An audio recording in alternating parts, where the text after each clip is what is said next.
Esto es Análisis Ciudadano. Una vez más, bienvenidos a nuestro canal. Médicos cubanos inventaban pacientes y destruían medicamentos en Venezuela.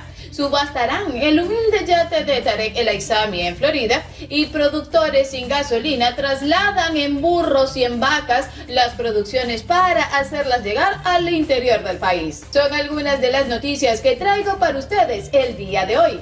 Pues sí, como lo escuchaste, los médicos cubanos inventaban nombres falsos y luego se deshacían de todos los medicamentos en Bolivia y en Venezuela, como si se tratara de una novela, pero esto pasa en la vida real. No es un canal de televisión, no, esto está ocurriendo en Venezuela.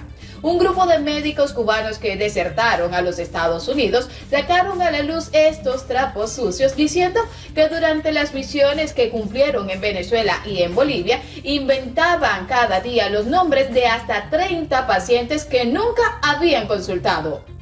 El testimonio más completo de estos acontecimientos lo dio una de las cubanas que se encontraba, y se trata de Ramona Matos, que se encontraba en una conferencia de prensa en Miami, la cual fue organizada por el Departamento de Estado norteamericano. La médica cubana no dudó ni por un segundo, ni tuvo pelos en la lengua para contar toda la verdad de lo que estaba sucediendo. Pero ven para acá, quédate allí que te cuento, te sigo echando este cuento aquí para que te enteres de cómo es la mafia, cómo es el chanchullo con los cubanos. Bueno, Ana cuenta que en su primer día de trabajo, llamó a su jefe para decirle que no había visto a ningún paciente. Y su jefe le respondió, bueno, tienes que inventar los nombres, inventar diagnósticos, y eso lo hizo durante un mes porque la tenían amenazada de que si no hacía eso la iban a devolver para Cuba. Además, siguió diciendo que la peor parte de todo esto era cuando tenía que destruir los medicamentos para decir que los pacientes que habían inventado se las habían consumido. Los médicos cubanos no solo inventaban pacientes que nunca vieron, sino que también les colocaban nombres, apellidos, direcciones ficticias e inventaban diagnósticos de falsas enfermedades que iban acompañadas de la receta de medicamentos para el supuesto tratamiento. Ramona relata que fue testigo de que cuando sobraban los medicamentos tenían que botarlos, incinerarlos, que enterrarlos, desaparecerlos, o sea, tenían que sacarlos de allí del listado porque el gobierno cubano tenía que justificar la existencia de esos 30 pacientes. Ella sabía que eran falsos y con los medicamentos que estaban en la farmacia para ellos debían dárselos gratis, que en teoría ellos habían atendido. Por eso fue que en Venezuela hubo una ola de medicamentos regalados cubanos que ni fecha de vencimiento tenían.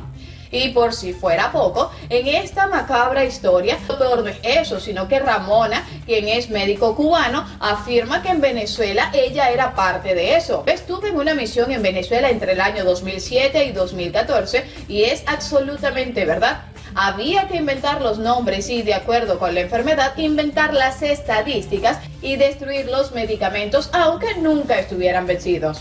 Pero no solo ella fue quien soltó la sopa, sino que, según el testimonio de otros 3 doctores que hablaron durante dicha conferencia de prensa, las prácticas fraudulentas de los médicos cubanos se repetían en Venezuela, donde Cuba mantiene cerca de 20.000 médicos y otros trabajadores de la salud como parte de un acuerdo binacional de intercambio de servicios por petróleo. Aparte, les quiero contar un dato resaltante de esta historia: es que uno de los 4 médicos, quien lleva por nombre Tatiana Carballo, hizo un llamado público demandando judicialmente a la Organización Panamericana de la Salud por haber facilitado la red de tráfico de humano y esclavitud que ella afirma está detrás del programa Mais Médicos que ha recibido Brasil, al igual que otros países de Latinoamérica como Bolivia y Venezuela. Esa invasión de médicos cubanos tiene que justificarse de alguna manera, y aquí está parte del chanchullo que tienen los médicos cubanos. Bueno, ellos realmente cumplen órdenes. El chanchullo que tiene el gobierno, pues. El país de donde estos médicos están haciendo públicas estas denuncias, Cuba, promueve la exportación de servicios médicos como misiones de cooperación humanitaria.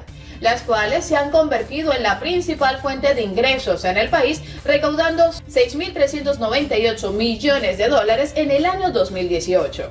Y es importante resaltar que Cuba tiene personal médico laborando en 65 países mediante la comercializadora Servicios Médicos Cubanos, Sociedad Anónima del régimen cubano. Eso quiere decir que estos médicos los contratan, bueno, los amenazan para mandarlos a algún lugar, y si no cumplen con las órdenes del servicio médico en el que están trabajando, los devuelven. Y obviamente estos médicos, así sea por $50, se van para cualquier lado.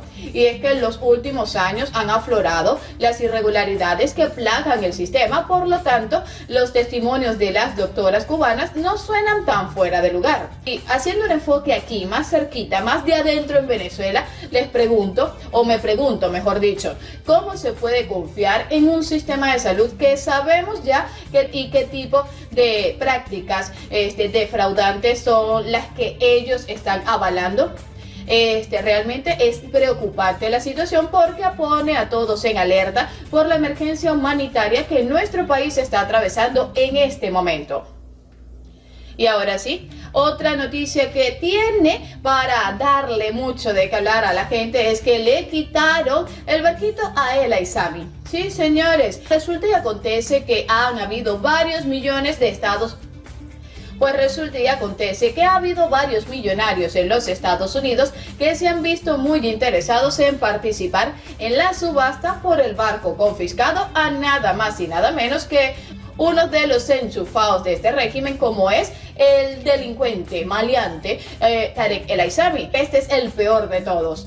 Y como ya se sabe, la Oficina de Control de Activos Extranjeros, la OFAC, confiscó el lujoso barco y aún no se ha puesto la fecha estimada para la subasta, que se pretende realizar luego de que finalice la crisis de salud que azota al país y a muchos otros más. Y definitivamente todos nosotros los venezolanos nos caracterizamos por nuestro ingenio y nuestra creatividad. Eso es, como quien dice, nuestra insignia, ese es nuestro sello norvemo. Como dice el dicho, al mal tiempo buena cara. Pues les cuento que un grupo de agricultores tuvieron que utilizar su ingenio para no permitir que sus cosechas se perdieran, y sacaron las yuntas de los bueyes para trasladar las cosechas a pueblos cercanos ante la escasez de gasolina que se está viviendo en el país. Los trabajadores mandan las cargas desde sus fincas hasta los pueblos cercanos, porque ante la falta de combustible no tienen manera de distribuirlo hacia el eje metropolitano del mismo estado o hacia otras regiones del país. Todo esto fue compartido a través de las redes sociales en varios videos y compartidos por Murluy Zambrano, donde se ve claramente que los productores deben ingeniárselas para poder llevar sus rubros hacia las diferentes poblaciones. Y es que se lo he dicho, esta crisis, a pesar de todo, ha sacado lo mejor de nosotros los venezolanos, porque el venezolano se convirtió en un ser espléndidamente recursivo, un personaje totalmente lleno de carisma y creatividad, y por eso es que hemos levantado tanto polvo por el mundo, porque de verdad que donde llega un venezolano deja su estampa y su huella. Y hablando de venezolanos con estampa y con huella, les quiero comentar que Luis Vicente León comenta que es un error resaltar la responsabilidad del gobierno ante la crisis de la gasolina. Les hablo al economista Luis Vicente León y señala que es un error resaltar como responsabilidad del gobierno la crisis de la gasolina. Una entrevista que le brindó a la periodista Shirley Barnaghi, expresó que en el caso de la gasolina es un error garrafal creer que la estrategia es resaltar la responsabilidad del gobierno, aunque sea cierto. Vicente León expresa que a la población lo único que le interesa en este momento es saber cómo se resuelve el tema de la gasolina, y que si no eres parte de la solución, entonces eres parte del problema. Ok, así sí me como ese... ok, así sí le entiendo este comentario, porque ciertamente los venezolanos no queremos más problemas, no queremos ser o tratar con personas o con entes que lo único que generen sean problemas. Queremos soluciones, y de verdad que tenemos tanto tiempo en esta situación que queremos soluciones inmediatas, y más con respecto al tema de la gasolina, que ha paralizado casi el 90% del país, un número bastante considerable y notable para un país en crisis. Luis Vicente León opina que existe una nueva jerarquía para la ciudadanía y está encabezada por la salud y el sustento económico durante esta crisis, y también agregó que no hay una variación en el deseo de cambio político mayoritario de la población. es acompañarla y ayudarla a superarla. La crisis de salud permite a Nicolás Maduro mostrar quién controla y ejerce el poder más allá del debate político. El reto de la oposición es acompañar a la población y apoyar las posibles soluciones al problema. Y si la oposición se queda pegada en la batalla política, corre el riesgo de pasar a ser irrelevante. Y en eso tiene toda la razón. Queremos más soluciones en vez de estar en un toma y dame, en un dime y direte con los miembros del narcorrégimen que no hacen nada y que tampoco dejan que los demás hagan. Y bueno, nosotros estaremos siempre atentos a cada una de las informaciones que surjan en torno a lo que ocurre en Venezuela y sobre todo en torno a lo que favorece al país, al venezolano, para traérselas a ustedes de primera mano. Esto fue Análisis Ciudadano. Chao, chao.